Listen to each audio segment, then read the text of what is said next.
சந்தோஷமா வீட்டுக்கு போறீங்க? ஆமா.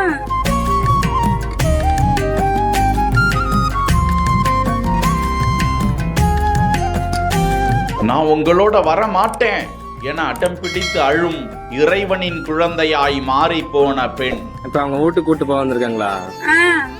வீட்டுக்கு போறீங்களா? வீட்டுக்கு போறோம். இங்க இருக்கலாம்ல? சின்ன தம்பிக்கு கல்யாணம் வந்துருங்க. பத்திரிக்கையா? பாருப்பா. மனித உருவில் வந்த தெய்வங்கள் காத்து ரட்சித்த கண்ணீரை வரவழைக்கும் செயல். இப்ப சந்தோஷமா வீட்டுக்கு போறீங்க? ஆமா.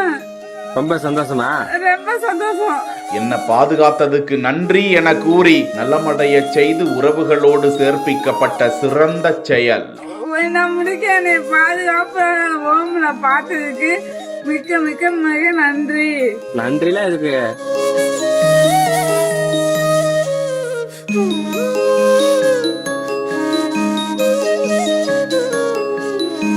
திண்டுக்கல் மாவட்டம் செம்பட்டியை சேர்ந்த ஈஸ்வரி என்ற இளம்பெண் கடந்த சில மாதங்களுக்கு முன்பு மனநிலை பாதித்தவாறு இருந்த நிலையில் வீட்டை விட்டு வெளியேறியவர் பல இடங்களிலும் அவரை தேடியும் கிடைக்காமல் போக ஈரோடு மாவட்டம் அரச்சலூர் அருகே அழுக்கு புடவை, குளிக்காத நிலைமை, கொசுக்கடி, குளிர், தீவாத தலை என யாரோ கொடுத்த சட்டையை மேலே அணிந்து கொண்டு அலைந்து திரிந்து கொண்டிருந்த அந்த பெண் குறித்து அறிந்த அட்சயம் என்கிற அறக்கட்டளையை சேர்ந்த மனித தெய்வங்கள் அந்த பெண்ணை நெருங்கிய போது ஈஸ்வரி அவர்களோடு செல்ல மறுத்து அழிச்சாட்டியம் செய்ய அன்பு அவரை அரவணைத்தது. குளிப்பாட்டி புத்தாடை அணிவித்து அழைத்து செல்லப்பட்டு அன்போடு அவர்கள் ஈஸ்வரி ஆசைப்பட்ட இடங்களுக்கெல்லாம் அழைத்து சென்று மகிழ்வித்து அவர் குறித்து சமூக வலைதளத்தில் தகவலை தெரிவிக்க ஈஸ்வரியின் தம்பி உள்ளிட்ட உறவுகள் அனைவரும் அவரை தேடி வந்து பூரண குணமடைந்த நிலையில் அழைத்து சென்று இருக்கிறார்கள். தாம் உண்டு தன் வேலை உண்டு என கண்ணெதிரே கஷ்டப்படுபவர்களை கல் நெஞ்சத்தோடு கடந்து சென்று கொண்டிருக்கும்